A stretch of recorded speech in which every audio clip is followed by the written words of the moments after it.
So we're just waiting for our sergeant to come over, and we'd like to go through your house. Are you okay with us searching through your house? All right. We'll have you sign a consent form. We just want to see if you left a note or anything inconspicuous, something like that. Christopher Watts received a call from a police officer that morning, asking if he knew where his wife, Shannon Catherine Rezocek, was. Two of his friends were outside his home, stopping by to check on Shannon. She was 15 weeks pregnant and had a doctor's appointment that morning, and they knew she wasn't eating or feeling well last night. Here, Nicole? Yes. Okay, so what's going on? So, my friend, we were out of town for a business trip this weekend. Right. And I dropped her off at 2 o'clock this morning. She's 15 weeks pregnant.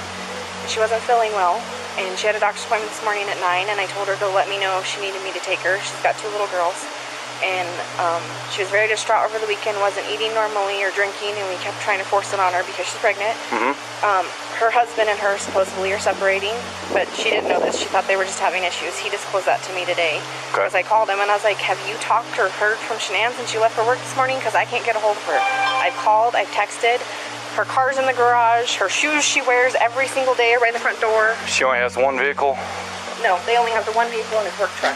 Okay, that's Concerned, the friends called the police, who found all the doors were unlocked and that there was no sign of anyone there. Okay. No answer on the phone. Husband's on his way. Chris said he had no idea where Shannon was and rushed back to his house to find the officer and 2 friends of his standing outside his home. He opened the door and let the officer and his friends inside to investigate. Their worries were confirmed when they found out that the house was completely empty. Okay.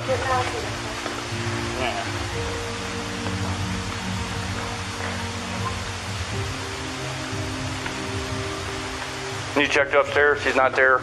I just want to make sure she's not passed out somewhere. Is she diabetic?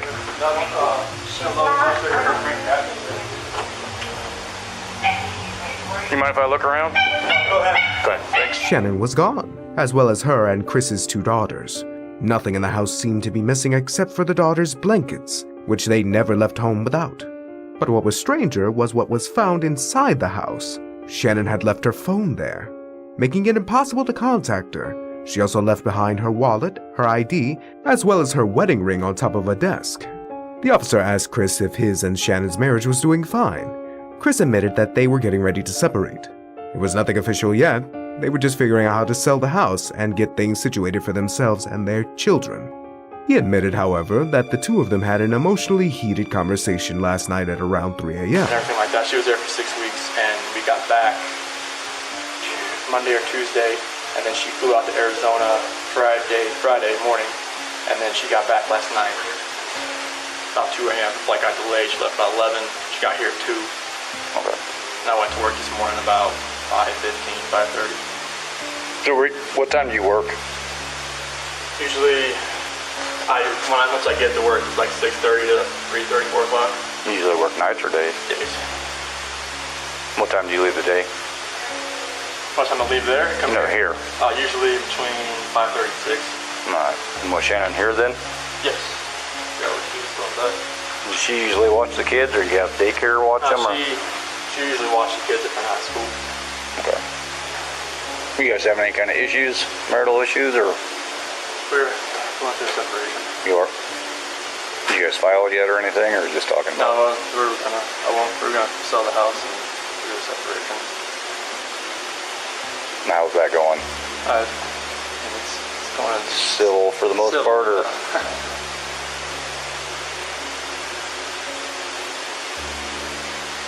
She tell you anything about leaving, moving out? Not moving out. I mean, the last time I talked to her was this morning. She said she was gonna take the kids to a friend's house, and then she asked where she was gonna be. And then I've texted her today and never heard anything. But cars here. Cars are here. Unless somebody came and picked her up. But the people that I know, nobody's heard from her, nobody's seen her.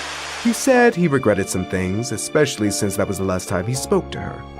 The story of Shannon going missing with their 2 daughters was picked up by the news and spread like wildfire. Shanann Watts and her 2 daughters, 3-year-old Celeste and 4-year-old Bella, vanished on Monday.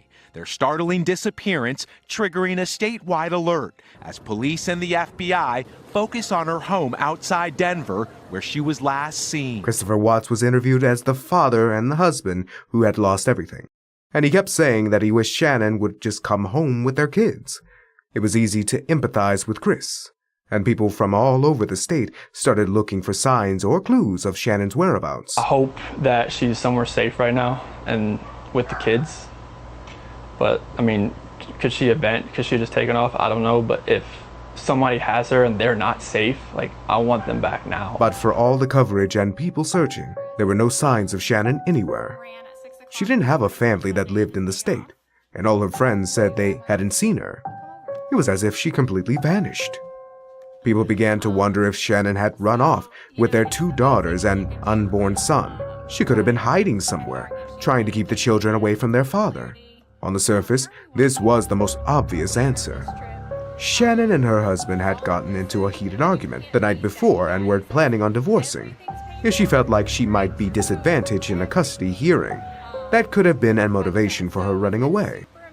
However, this didn't seem to be what happened, or at least not the full picture. Neighbors who knew Chris well said that he had been acting strange for the past few days, but even more so after Shannon's disappearance. You just want to go talk to him? I'm going to get his info real quick. No.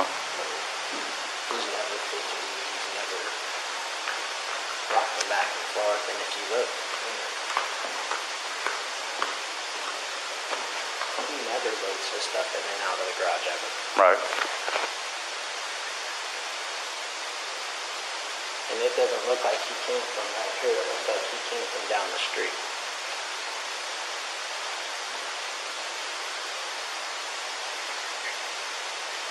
And then the other thing that doesn't make sense is why would he pull past this part? You can see him pull past.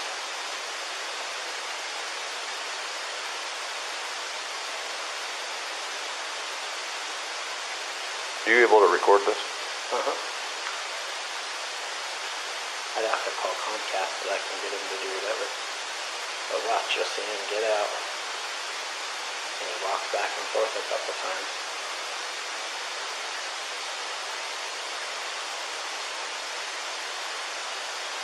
To be completely honest with you, my wife and I were kind of wondering when she was on vacation if something happened, because I've heard them full out screaming at each other at the top of their lungs, and he gets crazy. Does he? And that's pretty recently? Yeah. I'm guessing that's why she went and visited people, is because she wanted to get away from the situation. It just seems kind of odd to me. Why would he pull that stuff up and go to the garage? Right. Yeah, I've never seen him pull it back. I've never seen him. If he loads his stuff, he normally just walks back and forth, because I get him on camera.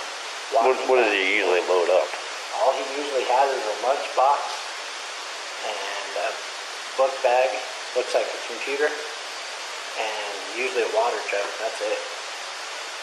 But the fact that he was in here and explaining to it over and over and over, Well, odd.